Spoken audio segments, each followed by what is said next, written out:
90.7 WFUV, member-supported public radio from Fordham University. Good afternoon, everybody. Pete Fornatal on Mixed Bag. In case you didn't notice, we were vamping a little bit so that we can coordinate the web stream with the over-the-air signal, because I wanted everybody at one time to be able to hear my special guest this afternoon, someone who I always felt should get royalties every time Werewolves of London by Warren Zevon was played, or any of those hit records about witches. Oh. Hey, you just gave yourself away. I don't have to say a name. I don't have to ask you to say a word. Little kids used to stop me on the street and say, "Let me hear you laugh." And I didn't know what they're talking about. I didn't know it. I'd invented it. Isn't that exciting? Boy, we're gonna have to drive a stake through your heart to get rid of you. Oh, yes, well. How are you, my friend? Pretty good, old boy. How you been? You're looking fantastic. I mean, well, I'm sitting down, you know. I'm beginning to think that there was more to these potions and things that you used to do than I realized. Well, you never know, you know. The great amoeba, remember the big amoeba, the giant amoeba? I remember, many people listening remember. Your mind was fertile territory for weird things. Well, it was. I think about it later on, because there were a lot of people doing it across the country, introducing scary movies, you know. But we weren't really trying to scare anybody. We were just having a lot of fun. And I was doing these mad experiments, which nobody else, and jumping into the movie and all that stuff. I think those are the things that people remember the most, in addition to cell phones ringing. Yeah. But I want to tell you, this new technological age that we live in. Yes. Boy, could you ever envisioned some of the miracles like the internet? Oh, it like, scares me, really. Yeah. I just can't imagine how many people at this very instant are using a cell phone. How can the system actually handle millions of cell phone users right this minute? Yes. And, you know, there's the dark side that's been in the news these last few days about, you know, there's an aesthetic question about these towers, but there's also, I think there are still health issues about them that haven't necessarily been resolved. And it just seems to me, you know, it's too bad that the opportunity to make a billion-dollar industry is sometimes done at the expense of your health. And well, and here we health. are in a sub basement here in the Bronx. And you can pick your telephone up, and your cell phone works perfect, you know? You can feel right at home here. Yes, I do. We can go You looking. might turn the lights down a little bit, though. It's a little bright in here. That's a very good idea, by the way. We could go looking for some of those water bugs from Adam the Trent. water bugs. Yes. You want to give away some trade secrets? And Well, tell the people trade what secret in my building is we never had the guy comes around once a month and offers to spray your. I said no. Back of the building where the garbage chute is. But for some reason or other, every time somebody moves out of an apartment, that gets the bugs excited, and they go searching for other apartments. And they are into mine now. I haven't seen one in years, and suddenly they're very friendly. In your case, they could be fans. Yes, that's true. From another life. Yes, indeed. Well, what goes on here on this time of day here? Well, we call it a mixed bag because we can do just about literally anything. And a couple of weeks ago, you know, I started here in '64, some ridiculous year. You were last here. The last time we did this together was in I think the fall or early spring of 1960, fall of '69, spring of 1970. So why don't we make a pact right now that every 37 years we'll come back. Let me see. 80. I'm up in my 80s here. I may not make that. Do you mind telling us, first of all, your date of birth? You were born on 1918. It was a big year. My father's last, exemption from World War II. World War One. World War One. I beg your pardon. What month and day? September 26, 1918. I remember it. It was at home. A home birth? You were a home birth. Everybody was born at home, yeah. Pennsylvania, not Transylvania. Oh, Philadelphia, Pennsylvania. Yes, right, yes. Yes. I remember you telling me that your parents were very, very strict and very, very religious. No, I shouldn't have said that. No, we went to church 3 times a day on Sunday. That's as far as it went. But I thought it was that even in terms of your entertainment choices, they were very strict. Well, yes, they wouldn't let me. They would. Little pamphlets came from somewhere. No, I was going to say God knows where, but. Giving ratings to movies and are they good for kids or not. So I spent a lot of another kid on my street, Charlie Levy, his mother got the same kind of pamphlet, and so we stayed home on Saturday afternoon when they were showing Frankensteins, and I never saw those movies that were made in the 30s when I was really ripe for that kind of thing. Sure. But I stayed home on weekends when they were showing in the theaters. So I saw all those old black and white scary movies from the 30s. I saw them on television just like you did. What's so funny about that, of course, is you are so identified with, I guess it was the first release of those movies to television. Yeah, Isn't that, in fact, what opened the door for you to that career? It did, but I never dreamed, that I'd be doing anything like that or even being on the radio. Well, you wanted to be an actor, is that right? No, I never really... I don't think so. What did you want to be? For God's sake. I'm not sure. I'm 88 years old, and I still don't know. I got out of college, an English major, all that stuff. And fortunately, I took ROTC, so I jumped right into the Army.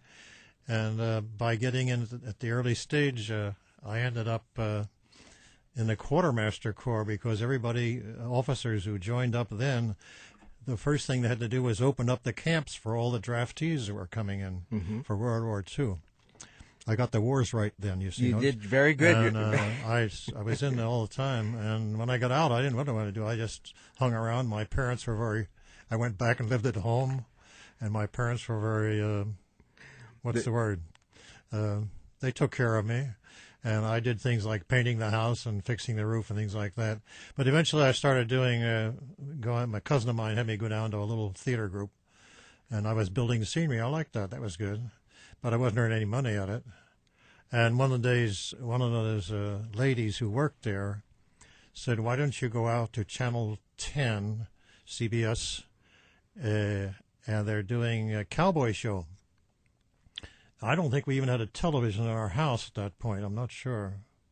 Anyway, I did that, and they gave me a job holding horses. This is called Action in the Afternoon. Did you ever see that? Was it like first of all, live television? Live television, Okay. shooting guns and in and out, outdoors and indoors.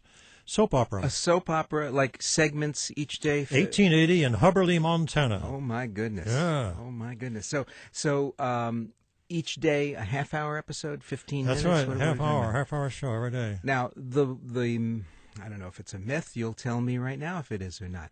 I hear that you got a bit part as an undertaker, correct? Actually, as it worked out, they used to have actors come from New York and take the leading storyline roles each week. There's 7 or 8 people who were regulars on this show, the barkeep and the guy who fixed your horses up with the blacksmith, all that stuff. And they were regulars. And then they'd bring somebody in, a stranger would appear on Friday, and just a teaser. And on Monday, his story would go through the end of the week. He was either dead or chased out of town, or he married the sheriff's daughter or something. But it was such a confusing show to do, running in and out of doors and shooting off guns, and the weather was always a problem. And the cameraman occasionally will catch a bus. You could see a bus going by In the between Old the West. trees, or maybe an airplane going over. A stagecoach on this side and a bus on the other so side. So that big back lot with a little stream that they would dam up and make a small puddle about as big as this room and make believe it was a flood or something. Right. But it was very confusing for the New York actors, and eventually they started giving us local people these leads. And I played an old prospector for a couple of weeks, and I played a farmer, who was sure he'd struck gold. You know, he was a poor farmer, and that was a very emotional day for me. I never forget that. That was funny. It turned out it was fool's gold. It wasn't gold. And there was a scene where I had to stand there and tell my wife that we're just as poor as we ever were. See? And I started crying on screen. I didn't know what's going on. I was bawling. And this was in rehearsal. Boy, you were a good actor. The director comes down. He says, "That was wonderful. That was wonderful." Well, that just scared me to death for fear when the show went on in a half an hour. What am I going to do? I managed a few trickles, but I was bawling. I'm telling you. So they must have thought I was an actor. So a year later or two, when the movies were shown, and I had played an undertaker. You're right. Something after that. So the frock coat came from there. Mm-hmm. I mean, did you pick the look yourself, or was there a wardrobe person? I wore a frock coat as the undertaker, who came around and made a bunch of caskets for a town, and then we would move on to another town. Didn't seem much of a premise to me, but anyway, that was the coat I wore. Mm-hmm. And when they asked me to do the horror movies, I had never seen a horror movie. Right. So they did you decided, I said, well, I'll bring that coat back. So I borrowed it from the little theater group, and that's the coat, yeah. You still have the coat? Still got it, yeah. Oh, that's pretty fabulous. ratty, but I'm going to hang on to it. I'm waiting for them to open a television museum. Rattiness is its charm. Oh. Please. So now, did you do a crash course in the horror movies? Did you take the reels home? No, they came out with this marbled. I don't know if you've ever seen it. It's a big booklet that Universal, I guess, put out. I'm not sure. With a big picture of Frankenstein and a storyline next to it. Turn the big page, and there's Dracula. No, we played them, and the guy that was producing the show, he's seen every movie. He knew them all. And so we picked the really good ones to start off with, and got an instant bunch of people watching. It was yeah, it was, and we got terrific ratings and all that stuff. And one of the guys that used to write the stories for the Cowboy Show, he worked for a big advertising agency in New York. He would travel back and forth each weekend. And he says, you should come to New York. You really got to go to New York. And he introduced me to a couple of people from New York. And we sent them a kinescope that we made in Philadelphia. Some guy was a chiropractor. He loved all the electronic stuff was coming. He realized that he could make a kinescope on his own, Wow. aim a camera at the tube and get the audio and all that stuff. And he had an antenna on the roof, shaking, and it was not a great picture. But it's in that DVD that I give you. You can see the difference. But he's the first one to caught it. So we took that to New York as a show them what the show was like. And they bought the idea. I'm guessing that you were taken by surprise as much as anyone was about how popular the I'm movies surprised became. that you're working and I'm working. You know what? I don't know really how to. I just told somebody this the other day. I don't know how to look for work. I never look for work. It found you, my No, friend. I don't mean. I'm not bragging. It just happened that way. I don't know how to go in and talk to people about working. My sense of knowing you and of the person that you described back in the day is of someone who's maybe even a little bit shy and a little bit reserved, and suddenly you are thrust into this. You're a celebrity. Yeah. What was that? What was that like for you to adjust Well, to? it happened, I guess. The mail came in, by the bucketful, and I had a dressing room. There's a whole long line of dressing rooms at ABC, and they gave me one as an office. So all these people would show up for the Firestone Hour or the Pat Boone Show or the Patty Page Show. They'd come walking by and they'd stick in there. Wow, this is very exciting. Right. They'd take their postcard. Yeah. And they'd look at you buried by bushels of fan mail. Yeah. And there's a guy named Rich Scrivani who was writing a book about all this stuff. And what was I telling him? See, here my mind is fading here as I started something. My favorite expression is, what was I talking about? If I start a story and it gets too long. Hey, I do that here every week. Ask Matt. Well, I've forgotten. What was your question? Did it change you? Did celebrity change you? I don't think so. It was interesting to go out, and I came here one time to a dance. And I think I told you that on the phone that I came here I guess in '67 or somewhere there, when I was on the radio here for a while. Uh-huh. And they were all asking about you because you had just started at NEW on the weekends. Well, And they were crazy about you and the Beach Boys.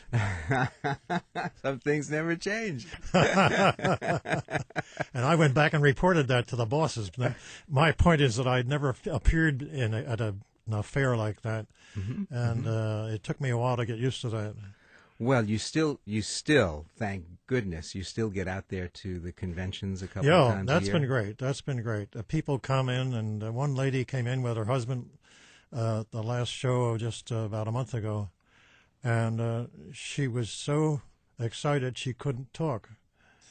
She just kept looking at me and looking at me, and he put his arm around her and calmed her down. Oh, that's great. She said, my brothers and I used to sit and watch that show, and we thought it was the funniest thing we'd ever seen in our lives. And I'm coming back. I'm going to bring them with me next convention. Zach, you touched so many lives, certainly mine included. I've told the story 3 or 4 times this week when I knew that you'd be coming up here about how my parents, it was at a time in my life where they didn't want me staying up until 11:15 or 11:30 to watch horror movies. Oh, yeah. And they, I would wait for the house to get quiet and then sneak into. That's a story I've heard. No small sets, no remote, no remotes. You actually had to turn the knob on and switch the channel. And there you were. And it wasn't scary, as you said earlier. It was there. You were telling this one big joke, and we were all in on it. And it felt like being part of some exclusive club that got it,